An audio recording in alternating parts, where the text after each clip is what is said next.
Hello and welcome. My name is Philip Reiner, and I'm the CEO of the Institute for Security and Technology.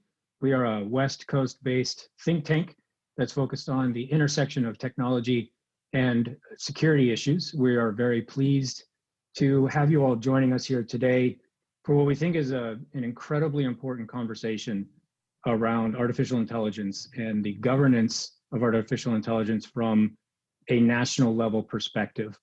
So we are incredibly pleased not only to have all of you joining us here today, but to be joined by what I think are three incredibly well-positioned folks who can help us talk through these issues and think about not only what the challenges are, but what some of the efforts are that are underway at a national level here in the United States to get after how to really govern artificial intelligence in a more comprehensive way.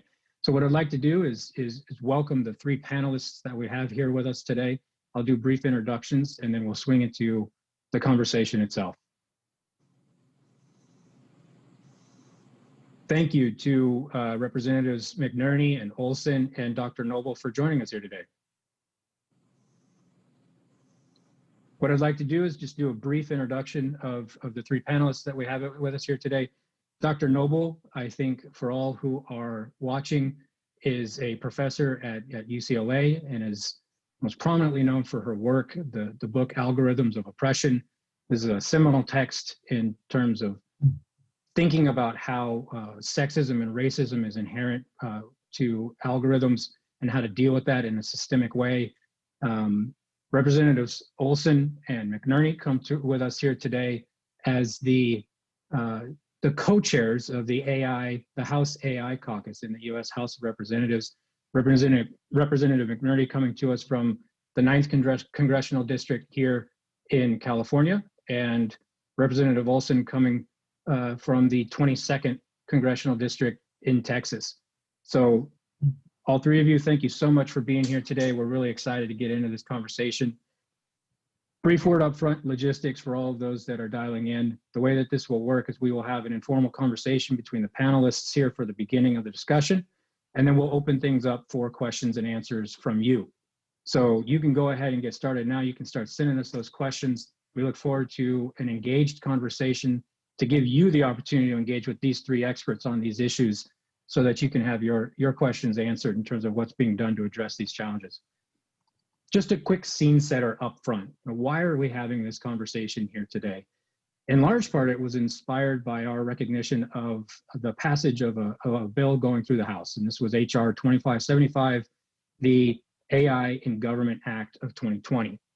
This is, I think, a much needed step in the right direction as to how to prioritize artificial intelligence, not only in DoD and not only in the intelligence community, but across the federal government, to think about the provision of oversight responsibilities, to think about the allocation of resources, and to think about how to centralize efforts in a systemic way across the US government. That's really the spark for the conversation here today, but we really believe that it's going to be a much broader discussion, not only about the bureaucratic elements of how to govern artificial intelligence, but some of the moral and ethical concerns that need to go into those considerations as we pass things such as this bill. So we're really excited to welcome Dr. Noble, Representative Olson, and Representative McNerney for this discussion. What I'd like to do is kick things off with a question for Representative McNerney. If you could perhaps speak with those who are watching here today a little bit about what inspired you to be a co-sponsor of this HR 2575, the AI in Government in 2020 bill. It's a bill that encourages AI in consideration of trying to think about how it could be more beneficial to the public. And so I was hoping that you could talk a little bit about from some of the initial ways that the public would benefit from this bill and how it's taking into consideration the security and safety of all Americans. Well, thanks for that introduction and for the question, Philip. I'll start by saying that the work of the federal government impacts every single American. Artificial intelligence presents many opportunities for the federal government to better serve Americans, but there are certain risks that AI presents. As federal agencies adopt AI technology, they need to be equipped with the expertise and tools they need that these agencies address the potential risks of adopting the technology. That's why the AI and Government Act is so important. It will help federal agencies adopt AI technology in a smart and responsible way. There are three policy areas that the AI and Government Act will create. First, this legislation will create a center of excellence within the GSA. The Center of Excellence will provide a pool of AI experts within the federal government that can help the different agencies adopt AI and would also better help coordinate AI adoption across the federal government. Second, this legislation will require agencies to develop governance plans to guide their AI adoption and use. The governance plans must address privacy and civil liberties considerations to ensure that the agencies adopt and use AI in a responsible way. Third, this legislation will make it easier for the federal government to attract AI talent by establishing a new occupational series for AI experts. As a co-chair of the AI Caucus with my friend Pete Olson from Texas, I've heard about the different ways in which the federal agencies are adopting and looking to adopt AI to improve their operations and to be able to more effectively serve the Americans, including the Food and Drug Administration, the Veterans Affairs Administration, the Department of Labor, the USDA, and the Environmental Protection Agencies, just to name a few examples. The AI and Government Act will enable these federal agencies and others to scale AI adoption while also reducing and addressing the potential risks of artificial intelligence. I am pleased that the bill passed the House unanimously last month, and I look forward to seeing the Senate companion pass in that body. Although the AI and Government Act is an important step, it's by no means comprehensive. Additional legislation will be needed to encourage beneficial AI adoption and to regulate AI adoption. For example, the AI for Consumer Product Safety Act, HR 8128. I've authored this piece of legislation that will help the federal government better serve the American people. HR 8128 also passed the House unanimously last month. It directs the Consumer Product Safety Commission to establish a pilot program for the agency to use artificial intelligence to further the agency's work to protect consumers from unsafe products. This will enable the PCSC to use AI more quickly to identify consumer product hazards, which will in turn enable the agency to recall a product more quickly and save lives. We've heard firsthand from the CPSC commissioners when they testified before the Energy and Commerce Committee that AI can benefit the agency's work in serving the American people. In general, artificial intelligence presents enormous opportunities and challenges to the United States and to the world. America should be a leader in adopting AI because we have the capability and the motivation to do so. I haven't touched upon the competitive nature that our nation faces from abroad and the implications that ceding leadership to a rival nation like China would mean. I'm sure that everybody listening today has their own vision of what American leadership in such a potentially transformative technology as AI would mean and what a lack of American leadership would mean. I intend to make sure that we live in a world with American leadership intact. The AI and Government Act and related legislation will help make sure this happens. Again, I want to thank you for having me today, and I look forward to the discussion. Thank you, Representative McNerney. I think that's actually a really good segue to turn to Representative Olson and maybe take a step back a little bit and ask you a little bit more about the AI Caucus more broadly. So what are the intentions of the AI Caucus? What does it aim to do? How does it work to address the issues that Representative McNerney began to talk about in terms of the security and safety of average everyday citizens here in the United States, but also in terms of the United States' competition with others internationally? I think a piece of this that's incredibly important as well for the caucus to consider are the ethical challenges inherent as we consider all of those other pieces. So if you could just speak a little bit about that background, we'll kick things off with that. Well, Phil, thank you so much for having me. It's a true honor to be here with my colleague Jerry McNerney and also Professor Safiya Noble. Now, I got to point out, my dear friends, this is unique in our country right now. You have a Democrat from liberal California with a Republican from conservative Texas and a woman who's tied to UCLA and a man, myself, who's tied to USC coming together over AI. That is not a small feat. Now, this caucus started in the 115th Congress, the last Congress, with myself and John Delaney from Maryland got it going. I dropped the ball. I tried to talk John on running for the White House. He insisted he ran this past cycle, didn't advance. He left, and I thought, who do I have to get? And pretty clear, I had to get Jerry McNerney. Okay, Jerry knows AI. He's got a PhD in mathematics. And I knew I had Jerry because I studied his dissertation. I can't say this. Say these words with me. Laplace Bertrami operator. Wow. And that's why I had to have Jerry. John and I got this started because we saw a lot of misinformation and some, frankly, scary things happening, fear being built about AI around America. This came from very smart people I admire, people like Elon Musk, people like Dr. Stephen Hawking. They said AI will be catalytic, apocalyptic for the entire world and the human race. And that is not true. We all know that. So we got the caucus going, bringing Jerry on board this Congress, to make sure we go forward and making sure people understand what this can do, what it can't do, what the challenges are. Our motto is educate, then legislate. And I'm happy to have this education here right now, just because, as you mentioned, AI is our future. It's something to be scared of. There's biases, there's ethical issues, but the bottom line, unless we engage quickly and get stepping out, at least at the federal level, we are overtaken by China and other nations. So thank you for having me. Thank you for joining us, Representative Olson. And I think that is also a good segue for us to be able to turn to Dr. Noble. A lot of our conversation here so far has been around, government approaches, the bills that need to be put in place, the law that needs to be put around how this is done at the federal level.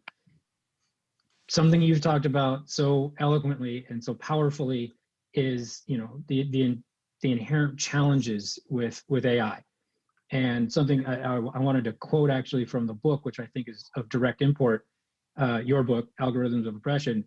What we need now, more than ever, is public policy that advocates protection from the effects of unregulated and unethical artificial intelligence. So if you could just speak a little bit about the research that you've done and the insights that you have on this, how can the government, as it thinks about these large bureaucratic initiatives to try and maintain a U.S. advantage, how can they be sure that they are designing these things in the right way to take into consideration this progression of algorithmic bias? Well, thank you for this opportunity to share a little bit. And I have to say that as a UCLA professor, I don't write legislation. I really try to stay in my lane of providing evidence-based research that can inform public policy. And I really respect lawmakers who turn to scholars who are studying some of the more detrimental effects of AI to help shape our kind of national and international strategies. So let me just say that I'm bringing some feedback here from both my own work, but also in my role at the Oxford Commission on Good Governance and AI, where I'm a commissioner, and I'm also an affiliate with the University of Oxford.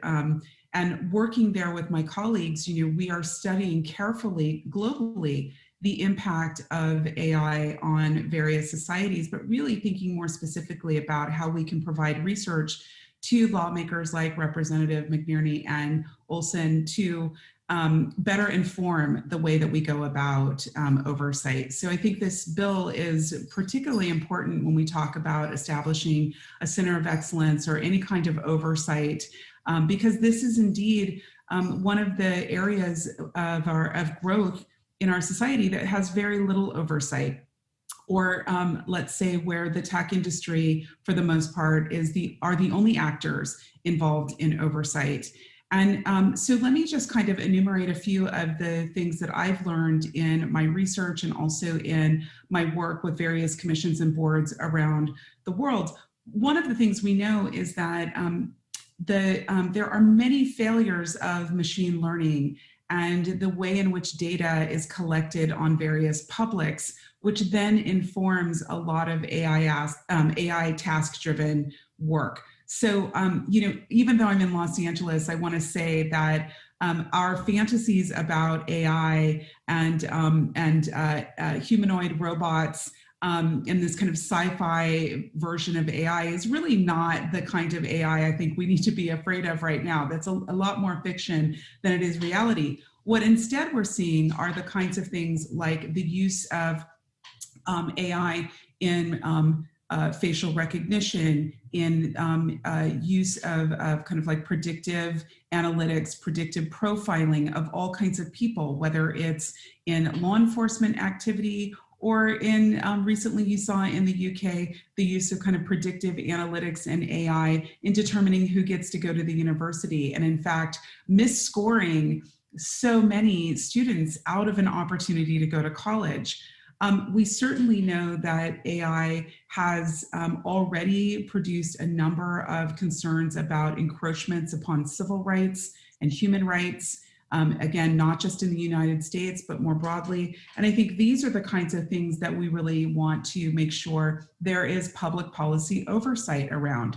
Now, that requires policymakers both to have a higher degree of literacy about artificial intelligence and predictive analytics, and also making sure that we don't simply outsource so many dimensions of the important aspects of living to predictive analytics, right? So this is a place where I think government is incredibly important. And of course, we're seeing this right now in the struggle that so many governments are having, states and federal government, around things like contact tracing and what are the implications of contact tracing in terms of privacy violations or exposures of health and medical records to employers or to other people for whom we also have federal protections against that kind of activity. Again, really centering where the possibilities for harm, for discrimination, and for opaque decision making.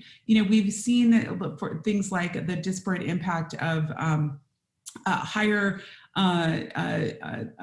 interest rates for people of color, kind of redlining, right? And we see more and more of that encoded into artificial intelligence and software systems that are very opaque and difficult for legislators to intercede upon. And so I think it's very important that we're in this conversation and we're thinking broadly across many agencies too. I know the Federal Trade Commission has been active in looking at the disparate impact of technologies on the public.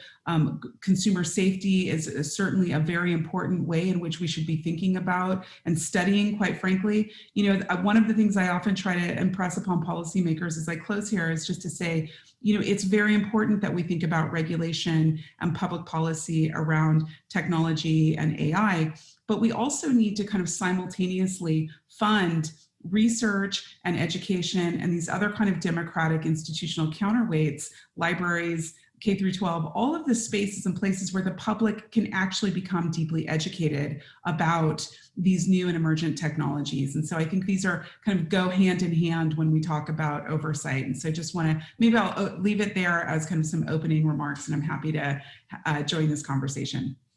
No, Dr. Noble, thank you for being here. I think that's a great set of perspectives. And as a short-term former librarian myself, I genuinely appreciate the shout out there to information sciences. I think, you know, what I would ask then is taking into consideration what Safiya was just talking about. So for Representatives McNerney and Olson, those sorts of those concepts, those concerns, how does that get factored into the process of developing the AI and Government Act of 2020? I know there's language in there that begins to reference some of these pieces, but then also in Representative Olson, the Future of AI Act. So HR 75, I believe it's 7559, has language that it seems to be reflective of these pieces. But I think, as everyone will acknowledge, it's incredibly difficult. And this is something that we as an organization find across a variety of different spaces, where the technology is outpacing the policy. And it's incredibly difficult to, as you put it, Representative Olson, you educate and then you legislate. I see some recognition of these issues in the legislation, but just wanted to ask the two of you to perhaps, or whoever would like to go first, to speak to how that interaction works and how it has influenced the legislation that you're all looking at. Go ahead, Pete. Oh, come on, Jerry. Okay, I'll go ahead. How we approach these issues, again, we're doing it together as a team. We've had probably, Jerry, 4 or 5 caucus meetings where we invite the private sector to talk about some issues. One was the issue that Safiya was talking about, making sure AI is secure and safe with people's very important personal information. Also, as was mentioned by Dr. Noble, we have to recognize we have biases. And one of our hearings, one of our caucus meetings, I point out biases. If y'all hear that I'm from Texas, which I am, I'm a proud Texan, you may have some idea that, boy, he has a pair of cowboy boots on. Well, you're right. In fact, I have 10 pair of cowboy boots. You might think, being from Texas, I have an oil well right there in my backyard. I don't have an oil well close to my house. You may think I ride a horse to work. No, I don't ride a horse to work. Yes, I'm from Texas, but those are biases we all carry. We've also seen all across the country biases against people of color. One of my best friends in the Navy, we are together as lieutenants on the Capitol Hill, low LA, it's called Legislative Affairs. He's a star. He is now an 08, a rear admiral, 2 stars on his shoulder boards. He was driving through Beverly Hills as an 04 and got pulled over by the local police. He had no idea why, except for the fact that my friend Gary is an African American. And we had these meetings to make people realize we all have biases. We can't reject them. We got to see what's happening, manage them. We put this into AI, put these programs together. We have to do our best to cancel out these biases. Because as Dr. Noble said, once they're there, it's like a cancer. They'll spread, they'll spread, they'll spread, and people will get hurt. That's a caucus role. Again, educate, then legislate. And Representative McNerney, if you wanted to weigh in here too. Sure, and I certainly appreciate the work that my friend Pete has put into the caucus and into this field in general. But I agree with him totally. We need to use the caucus to educate members and the staff, because the staff has a significant influence on what happens in Washington. But the point of educating members is so that we can count on their support when we develop legislation that's important here. And when we develop legislation, what we need to do is look at the different government agencies. Is the Department of Standards able to create data standards so that we understand the biases that is inherent in each data set? Can we use the Institute of Standards again to create an algorithm testing program so that we understand what particular biases are in the algorithms, how they can be used effectively, and how they can be misused? So those are the kind of things we need to understand, and working with the Committee of Jurisdiction, develop language that'll address those specific issues. So I think there's sort of a pathway that we can take to be effective in terms of putting guardrails. How important is privacy going to be in the furtherance of AI? Do we want to make sure that we keep a better privacy program than what China might include if they try to propagate their AI technology throughout the world? So a number of things that that we can look at. It's a huge field, and it's a very exciting field. I mean, I can't tell you how excited I am to have our caucus meetings, to work with my colleague Pete and other colleagues to get stuff done in this field. It's very exciting. And it's an incredible challenge because so much is already so far underway, right? When it comes to these algorithms and the companies that are driving it primarily. One of the things that I found really interesting that I thought I'd bring up, and maybe Safiya, I could turn to you, but really engender a conversation amongst the panelists, was in a conference hosted by MIT this week. One of really the godfathers of deep learning, Jeff Hinton, was, he was asked the question around, what do you do about the bias that's already built in? How do you actually fix what's already there? And he said something that I thought was very interesting. And I do not stand anywhere near in comparison to his intellectual capacity to understand these challenges. But his assertion was that once you're able to actually see it within the architecture, once you're able to actually identify it, that you can then hone in on it better, and then maybe be able to work it out, which I found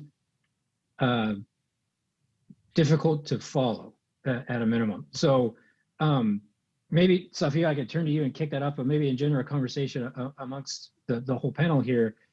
It's already there. The bias is inherent to the systems that we're dealing with. So one thing that I will note, there's discussion around facial recognition systems, for example, where progress has been made between collaboration between those who are, to a certain extent, to those who are deploying them and those who are building them, and the data sets that they're basing off of. That's maybe one small example of where some progress has been made.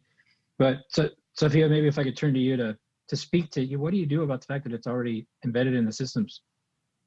Yeah, one of the things we want to remember is that data, first of all, when we're talking about data that's used to inform machine learning algorithms, which is really the kind of AI that we're mostly talking about, right? It's about data from the past that can help us make better decisions about the future, that can help us predict into the future. This is mostly what we're talking about here. We want to remember that at any moment that data is collected, it is a moment in time, and it is a moment in a social process, in a context. And many times when data is constructed into data sets, it really strips away the context, the meaning around who the person is. I think to Representative Olson's point, right, the qualifications and the credentials may be there, but there's still these other mitigating factors like a history of racism and a history of racial profiling by police. So those things often get lost. Quite frankly, when we talk about making data that then gets fed into machine learning. And I think that one of the real challenges here is that it is actually not just as simple as intervening and making better or cleaner data. What we're talking about is the big data of the past of America is what we're talking about, helping to inform the future. And one of the things that I really appreciate about so many of my colleagues who work in this field too is, we try to nuance these conversations about AI by helping us understand to what degree do we want to predict the harms of the past and the harms of the present into the future.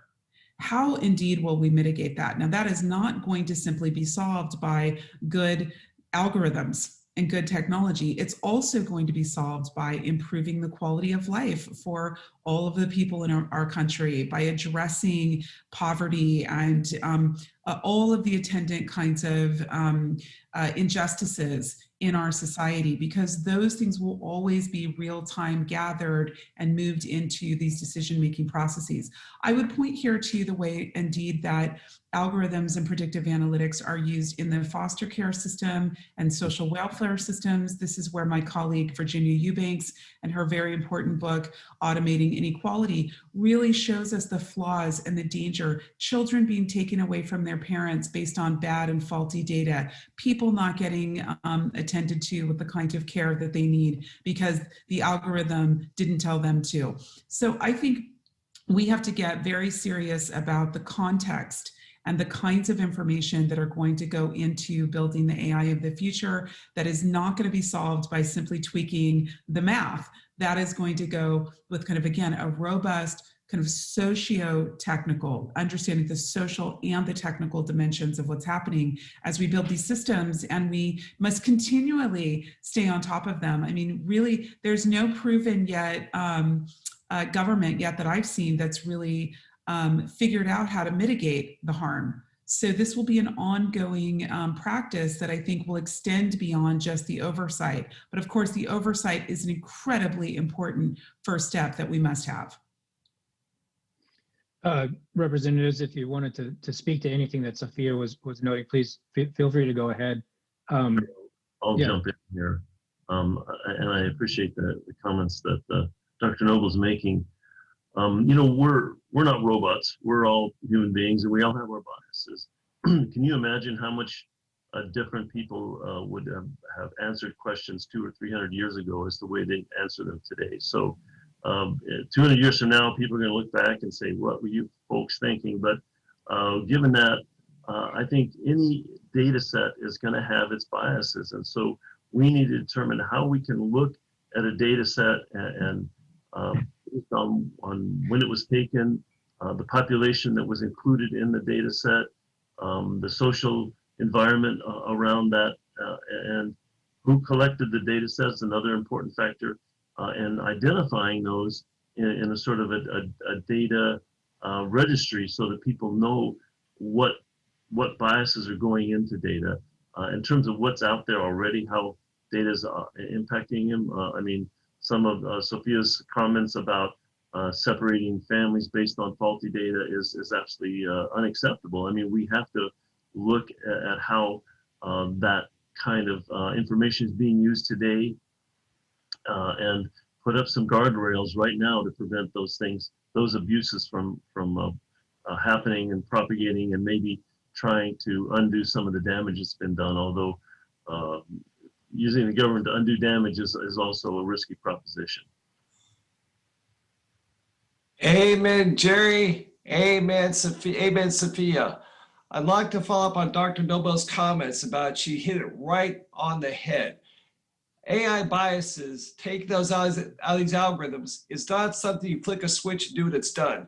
It's a constant process from initial setup to operations to post-operations, checking for biases.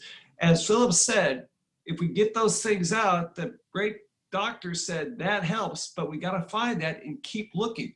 We have these biases. Sometimes we don't know it because it's not a bias in our world. In AI, it's a bias that can never be stopped unless we find it. So Safiya is right on the money. This is not something you flick a switch, it's over.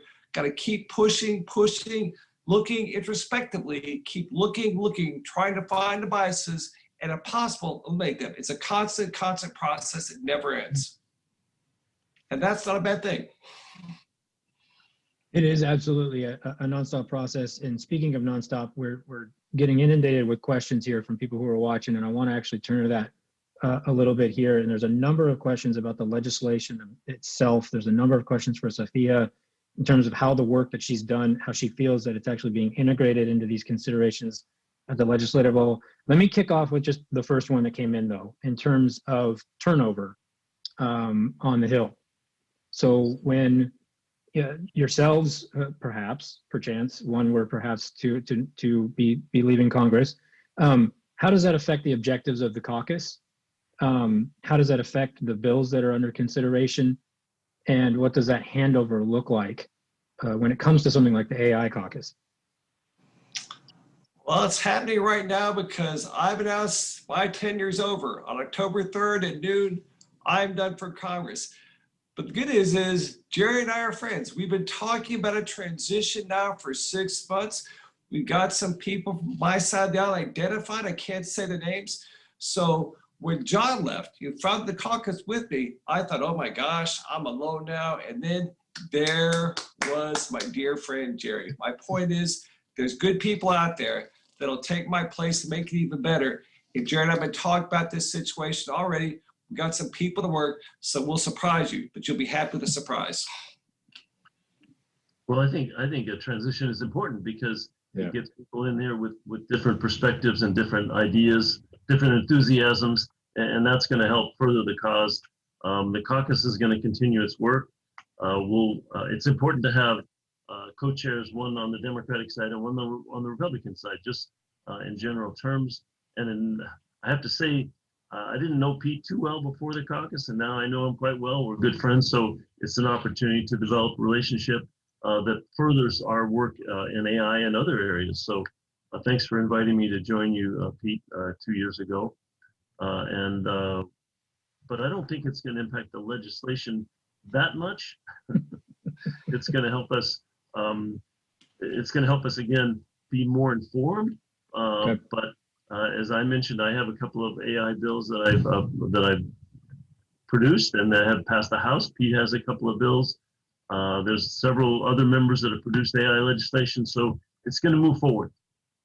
So there's a question that comes in about along the same theme that I'll turn to, the difficulty of educating staff and educating members on emerging technologies. There's the bill pointing to the need for a center of excellence. You've got the bill pointing to the need for an advisory council. Is there the need for resurrecting an agency like the Office of Technology Assessment? Well, I think that's more generic. We need to revise that capability so that we have a group of technical experts that can advise the Congress, and also the president needs that, maybe his own independent commission. But we need experts. I'm a scientist. Pete is also an engineer, I believe. You have a PhD in engineering, so it's good to have technical people in the Congress, but we need experts that can really guide us on difficult issues like the coronavirus or space travel or those sorts of issues that also can weigh in heavily on our decisions with regard to artificial intelligence. And one thing too, Philip, about Jerry, he is so open-minded, and his motto, he listens, then he acts. That's why he's such a special co-chair. Again, when I leave office, one thing too about our caucus, Jerry knows this too. We've had about, Jerry, 5 or 6 meetings right now, and we did some of these meetings on what's called Flyaway Day. That's the day Jerry flies back to California, I fly back to Texas. We tend to have votes end about noon that day, so we catch the flights, go home. So if you have something on that day in the afternoon, have about 0 people going there. The members are gone. We had one at 2 o'clock in the afternoon on Flyaway Day. Jerry and I stayed behind. We had almost packed room, at least 200 people there from the private sector, from the government, young people, every ethnic group. It was awesome. The point is, there's a massive appetite on Capitol Hill for the caucus. And if I leave office, if Jerry does, that appetite won't subside. It needs to be fed, and that the caucus feeds it every single day. That goes directly to another question that we've gotten from the audience, which is for Safiya, in terms of, yes, there's this strong bipartisan interest in making sure that we're getting this right. Yes, there is the caucus, and I think the bills that we're talking about here, the question for Safiya is, do you feel that the work that you're doing on search and algorithms, AI, algorithmic bias, is being reflected in these conversations? So as a researcher and as someone who engages, do you feel that it's having an impact? Is it being heeded?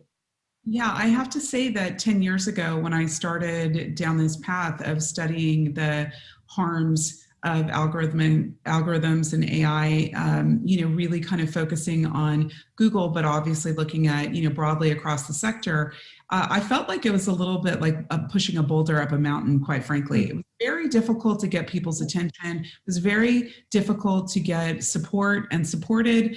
And now, we have whole new fields in academia that are focused just on AI and ethics and bias and discrimination and injustice. So that is just transformational, quite frankly, for me to see, because having been, among a handful of early people looking again in places where people were not likely to look, which is to the vulnerable, to the people who are least likely to have a voice in our society.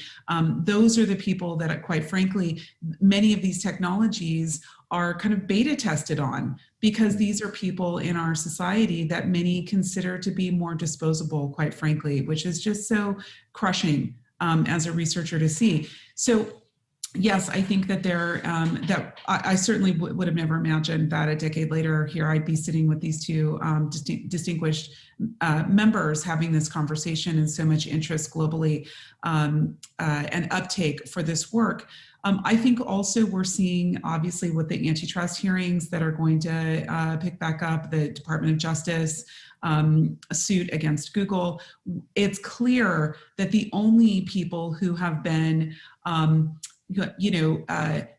thinking about the technology part of this are the people working in the tech sector, who, again, many of us say, this is a little bit like their own oversight of their industry has been a little bit like the fox guarding the hen house, or they've just been kind of selling their wares to government, but no one in government can actually see if there's any particular harms associated with these technologies that are being adopted. So we've got to, because the federal government, state governments, municipal governments, all of them are really so much closer to people and to the big picture of people's lives than one particular specific industry like the tech industry. So I think it's, we see a sea change. We see policymakers who are asking much better and much tougher questions when tech leadership is brought in.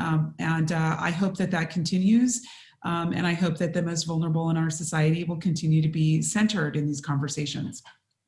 And Safiya, if I could press a little bit on that one in terms of the types of ideas and potentially the mitigation strategies that you've conceived of that you haven't seen brought into the mix, additional thoughts that you may have that you would put forward for consideration to try and get after these challenges, maybe to allow you to speak to that a little for consideration. Yeah, so one of the things that I really conclude with in my book is that maybe the federal government should also, and various governments, should engage in more making and oversight of technologies too, right? So we have a model in the United States where we really, the government takes on the most risky research and development, R&D, right? It funds through NSF and a variety of other public bodies, the most risky research and development and experimental ideas. And then when they're kind of a little bit secure, venture capital comes in, and those technologies get funded and they go to market, and trillions of dollars are generated. And then those very industries, it's not like the public ever recoups any benefit necessarily from that, because the profits, quite frankly, I'm sorry to say this might not be popular here, but most of them are offshored. Many of these companies enjoy incredible tax breaks. I can say this here in California, it's very difficult for us, where I work at a public university at UCLA, which we only have 4% public funding anymore. And that's because, quite frankly, Silicon Valley is really not paid its fair share like the rest of us do. So I think we want to think about the complexities of maybe we should be making public interest technologies that are, again, not necessarily developed with just a full sell kind of profit imperative, but maybe we need to be thinking about some of the profit and reward can come back into the American public. And I think those are really interesting ideas that we haven't really fully explored yet. Think about libraries again. We think about all kinds of amazing shared resources like libraries and universities and schools, and why these are incredible for democracy. I think we should think about some of those kind of really beautifully democratic models in the tech sector, in the tech space too. Representatives McNerney and Olson, if you wanted to weigh in on anything Safiya was just talking about. Again, Amen, Safiya. I'm sorry I had to answer a phone call, turn off. Some guys called about some election or something. Just stop, make it stop. But again, as Safiya mentioned and Jerry said, this is great progress having this heart-to-heart talk. I mean, 5 years ago, you say AI, nobody knows that. And maybe my generation, being an old timer, they remember a movie, 21st Century Space Odyssey, where the AI robot Dave ran amok. And that's what most Americans, my generation, think when they hear AI. To our great credit, working with Safiya, Jerry, John, and myself, all of y'all, we've changed that perception. We're having this discussion, and that is great progress. Lots of work to go, but the bottom line is it's happening right now. We're bending the curve. Let's keep going. Well, it's it's rewarding to me to hear Dr. Noble talk about how her voices are being heard in Washington. That makes a lot of difference. That actually things are happening, and a lot of it is because of the scholarship. A lot of it because people are seeing the impact of AI or are afraid of what it might do. I mean, some of the other risk factors aside from bias, there's other risk factors with regard to AI. There's unemployment or job displacement factors, and we need to make sure that when we move forward with AI, we create more opportunities than might be displaced. The biggest town in my district, Stockton, California, has developed an AI strategy to move forward so that we do retrain people, so that we attract business opportunities in our district. And I think I would recommend every city in the country to do that, to move forward on developing AI strategies so that we don't have a lot of people left behind, which would be a disaster. And there's also security and national security implications of artificial intelligence that are very important for our long-term future. So this is a very broad issue that needs discussion across all of our federal agencies, and we need input from scholarly folks like Dr. Noble that will help us understand some of the ways forward and some of the risks that we're about to face.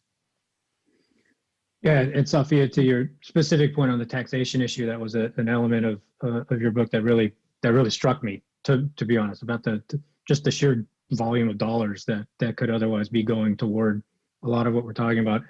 I'm going to put the questions coming from the audience on hold for a second. Representative McNerney, you just reminded me of something that is of personal interest, and I'd be curious on all of your thoughts on this, which is the notion of a national strategy. You look elsewhere and you see, for perhaps that AI really is the thing, and that they're educating their children from a very young age about machine learning, and they're allocating significant resources toward this really across the board. You look at various areas of the country and they've got hundreds of billions of dollars being invested across industries and across sectors at almost all levels of the society. And this is very top down, right? A lot of what's going on in the United States is driven by companies, and there's the legislation, what have you, but what could be further achieved if there were to be a US national AI strategy, something that actually is even more broad and is even more intentioned and is even more focused on resource allocation and addressing some of what I think Safiya raised with this question of taxation and making sure that the resources are going to the right pieces of this, both from a national security perspective, but also in taking care of domestic policy? Well, that's a great question, and I think we have a lot to benefit. But first of all, we need to make the investment. I mean, we need federal investment in artificial intelligence, and of course, I've got legislation that would help move that forward. But this is an important idea to put our thinking hats together.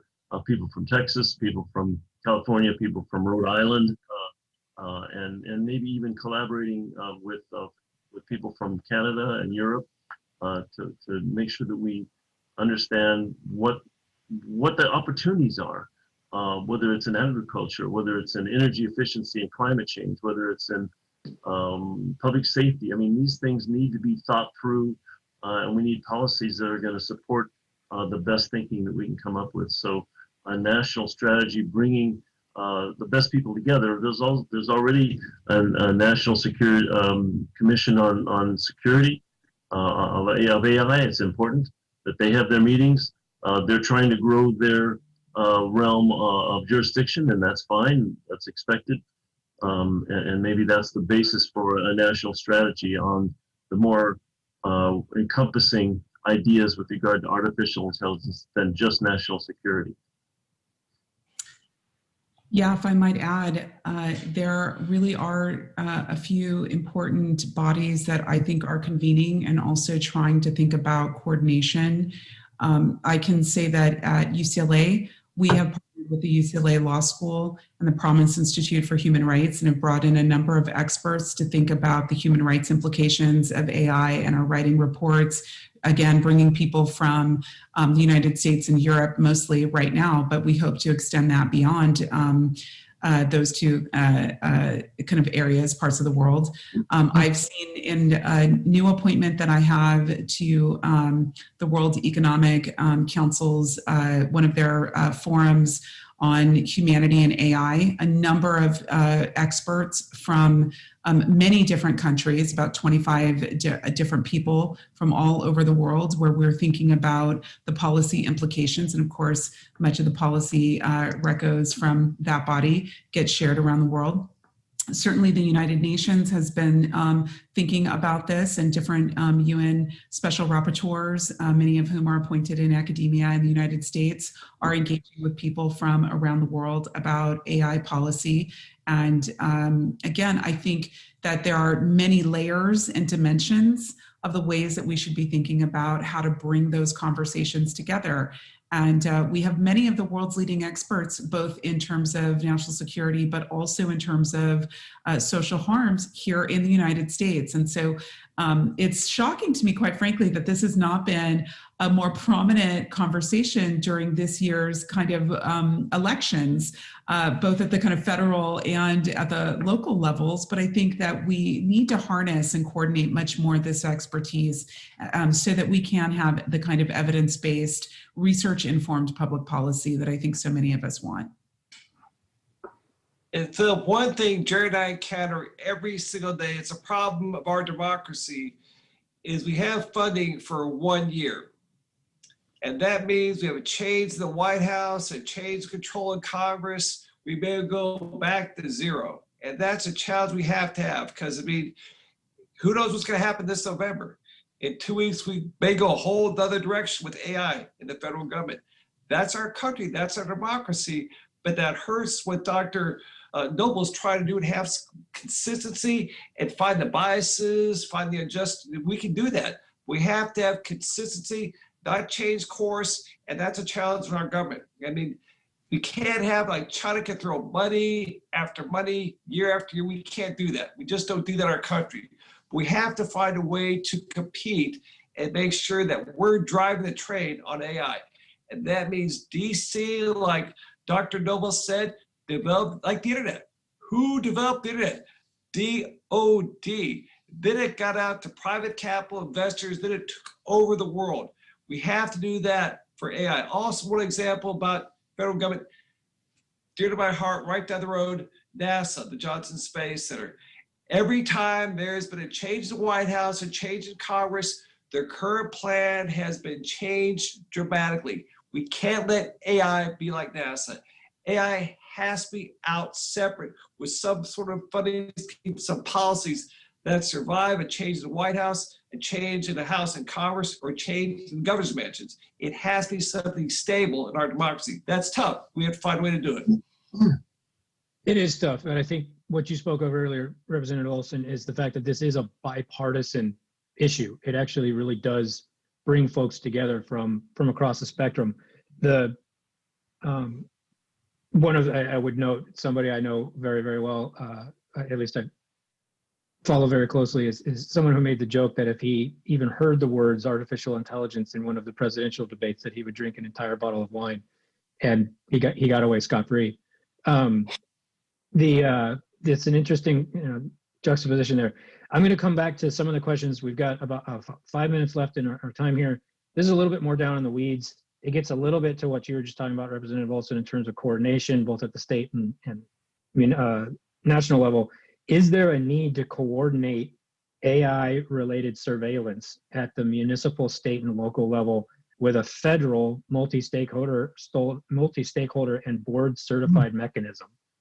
So this is a very specific question. Perhaps Representative McNerney or Representative Olson, please go ahead. We have to have some role for DC in this whole endeavor. I mean, for example, we have a big port here, the Port of Houston. It's America's #1 exporting port for the last 10 years. It works because DC partners with the state, partners with the county, partners with the city of Houston, have the funds and expertise they actually have their own little security system for a 51-mile channel. The channel, Houston Ship Channel, is 51 miles long. And again, they're using AI, just baby AI, so to speak, to start to develop some scanning technology just to make sure the port's secure, because there's lots of chemical plants along the port, refineries. You've got the MD Anderson Cancer Center, Texas Medical Center, about 15 miles away. So they're using AI now, but they have to find some encouragement. That's got to come from DC, the private sector, working arm in arm. And that's a challenge we've got to overcome. I don't know the answer. That's why we're here, to find it. Well, I'd say, and I'm probably going to agree with Dr. Noble, what she says is that we do need some coordination, as Pete mentioned, and we do need a federal database. For example, this last summer we had the George Floyd tragedy, and so we see that there's police officers that may be dismissed from a department or an agency for bad conduct, being hired in a different agency, and so that's the kind of thing we need. I'm a little more wary about facial recognition being used in a national way, or using AI in a way that would reduce liberties of American citizens or encroach on privacy. Those are the kind of things I'd like to be really careful about as we move forward with developing a coordinated effort on artificial intelligence for public safety. Yeah, I would add to that, and I really appreciate your comments there, Representative McNerney, because I think one of the challenges here is that people are being swept up into databases without their consent, without their knowledge, and already we see the ways in which, we just saw in the news last week the use of facial recognition to scan students at a university in Florida who were exercising their First Amendment rights. I have many students who do not indeed exercise many of their rights because they're afraid that their actions will somehow be captured in a database and used against them in the future. So there is a huge tension here between the use of database-driven software that includes facial recognition but is not exclusive to that, and the loss of civil liberties and the loss of civil rights. And I think we are really at the very beginning of trying to understand these things. Law enforcement, to the question at hand, has really been the place where we've seen, here at UCLA, one of my colleagues, in fact, invented PredPol, the predictive policing software. And it was people in the community who saw the unfair use of the way in which predictive policing is deployed upon vulnerable communities, that were really able to organize and speak back and push back on LAPD's use of that. So I think we have to have very sophisticated, nuanced conversations that are real, about real loss of rights and where AI should be used and maybe where it shouldn't be used, especially in places where we already don't quite have it right without AI. So I would just offer that as a very strong caution. And I want to just say thank you to the three members of the discussion here today, to the representatives and to Dr. Noble. It's incredibly powerful to realize that we need to move fast in order to keep up with this technology. But going fast means you're going to make really, really awful mistakes. And so we need to be able to make sure that we're slowing down and listening to each other and asking these really hard questions and thinking through what's going into these systems to make sure that we don't get too far ahead of ourselves. I really can't thank Dr. Noble. I can't thank you enough for the research and the work that you're doing, and Representatives McNerney and Olson for pushing the ball forward. Really, probably a Sisyphean task trying to get so much done at the national level. It's really laudatory. I can't thank you enough for making time out of your schedules in what is a very, very busy time of the year. So thank you all for joining us here today. Thank you. Thank you, Philip. Take care. And thank you to everyone for joining us for this conversation. We genuinely appreciate you making time out of your schedules. I know there's a lot going on out there. Let us know if you've got further questions, and we look forward to staying in touch. Take care.